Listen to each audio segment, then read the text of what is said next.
In this second section of the course, we're going to look at a new way to demonstrate that arguments are formally valid, called derivations. You start with the premises and use a series of truth-preserving rules to derive the conclusion. It's a bit like a puzzle.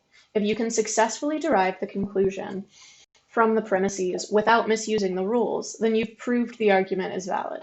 For an invalid argument, an accurate derivation will be impossible. We are only going to give you valid arguments in this section of the course. We will never ask you to attempt an impossible derivation.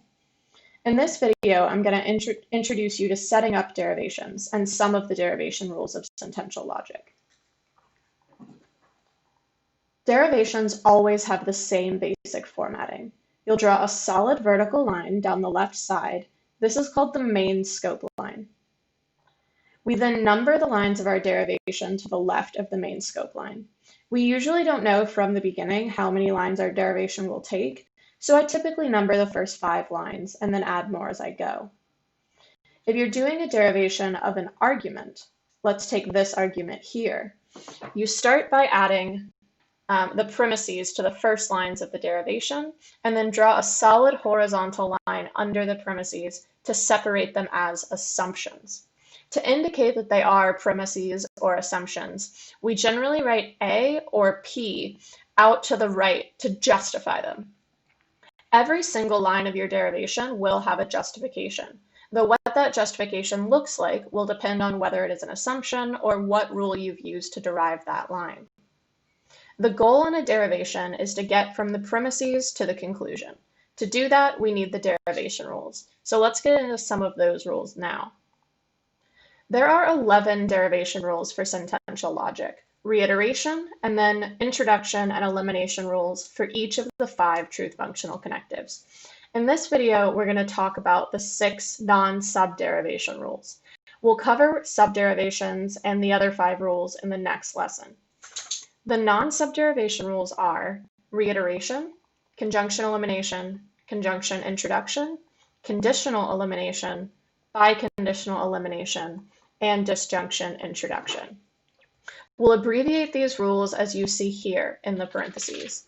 Now let's go through them one at a time.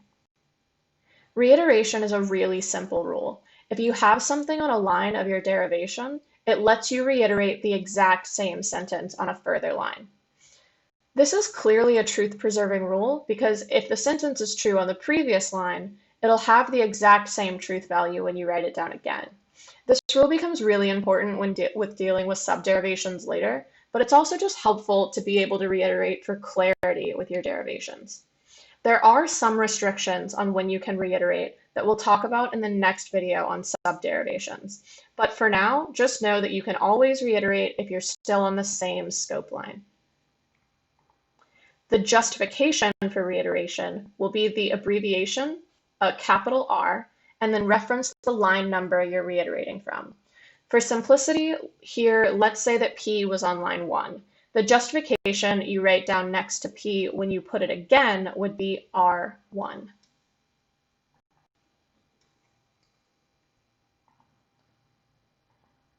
The next rule is conjunction elimination.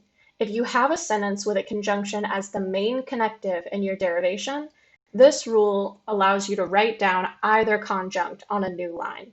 This is truth-preserving because we know that if the conjunction is true, then both conjuncts also have to be true, so you can take either one. The justification for conjunction elimination is the abbreviation for the rule, ampersand capital E, and then you reference the line number of the whole conjunction.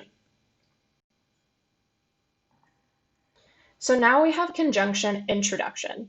This rule allows you to take 2 sentences from previous lines and connect them into a conjunction. If we know both conjuncts are true, we know the conjunction will be true. So this rule is also truth-preserving. The justification for conditional introduction is the abbreviation ampersand capital I, and then referencing the line of each of the 2 sentences you're combining. You should always have 2 line numbers in the justification for this rule.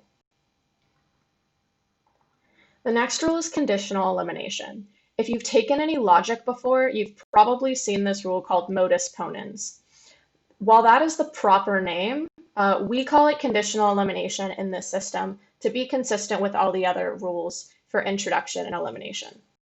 This rule allows you to get the consequent of a conditional on a new line if you have both the whole conditional and the antecedent on previous lines. This rule is truth preserving because we know that a conditional is only false if we have a true antecedent and a false consequent.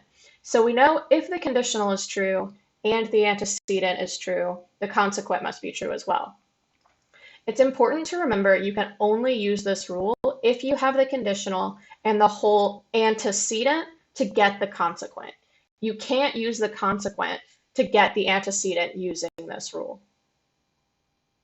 Like conjunction introduction, the justification for conditional elimination will always involve citing two lines, the line with the whole conditional and the line with the antecedent. And the abbreviation for conditional elimination is that horseshoe symbol and then capital E. Next, we have biconditional elimination, which is similar to conditional elimination, except it can be used symmetrically. If you have a biconditional statement and one of the sides of the biconditional on two previous lines, then you can write down the other side of the biconditional on a new line. This rule is truth preserving because we know a biconditional is only true if the truth values on both sides match. So if we know the biconditional is true and one side of it is true, the other side must be true as well. The abbreviation for biconditional is that triple bar capital E, and like the last two rules, justification for biconditional elimination requires you to cite two lines. The line with the biconditional as the main connective and the line that has one side of it by itself. This last rule is actually very simple, but it tends to be one that students either forget about or get confused by. Disjunction introduction is a rule that allows you to take any sentence from a previous line and add it as a disjunct with a disjunction with literally any sentence you want. The other disjunct can be anything. It doesn't have to come from previous lines of the derivation at all, and you can put the disjunction in either order, with the new disjunct either before or after the previous one. I think this rule confuses students because it feels cheap and counterintuitive, but it is truth preserving. If we know P is true, then we know P or Q is true, no matter what Q is, because a disjunction is true if at least one disjunct is true. For example, if I know we have class on Wednesday, then I can say we have class on Wednesday or Thursday, and the statement is true. I think this rule bothers students because it violates conversational norms by generating a statement that's less informative, that actually tells you less than the original one. But it is really useful in doing derivations to have this rule, so definitely commit disjunction introduction to memory and try to get comfortable using it. The justification for this rule is the abbreviation V capital I and the line number of the sentence that you're adding as one of the disjuncts. So now that you have these rules, let's go back to the derivation we set up at the beginning of this video. The premises are if P and Q, then R and T. The second premise is P, and the third premise is Q. The conclusion we need to derive is R or S. We can see that we don't have the atomic sentence S anywhere in our premises, so we'll probably want to use disjunction introduction at the end of this derivation.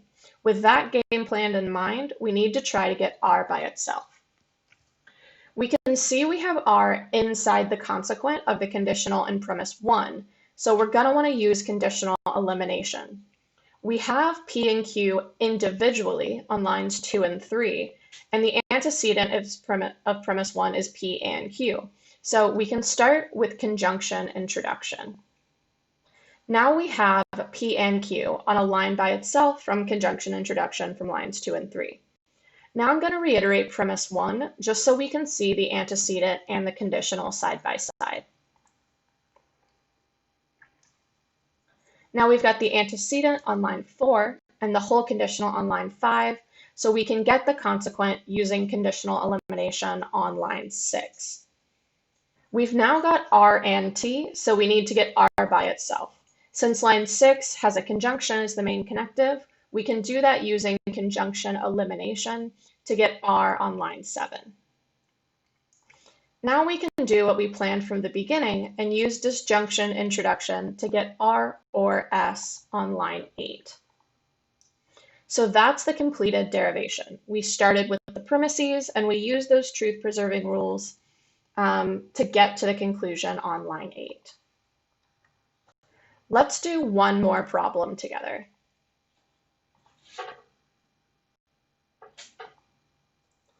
Here I've already set up the derivation scope lines. Premise 1 is B if and only if, D if and only if it's not the case that A.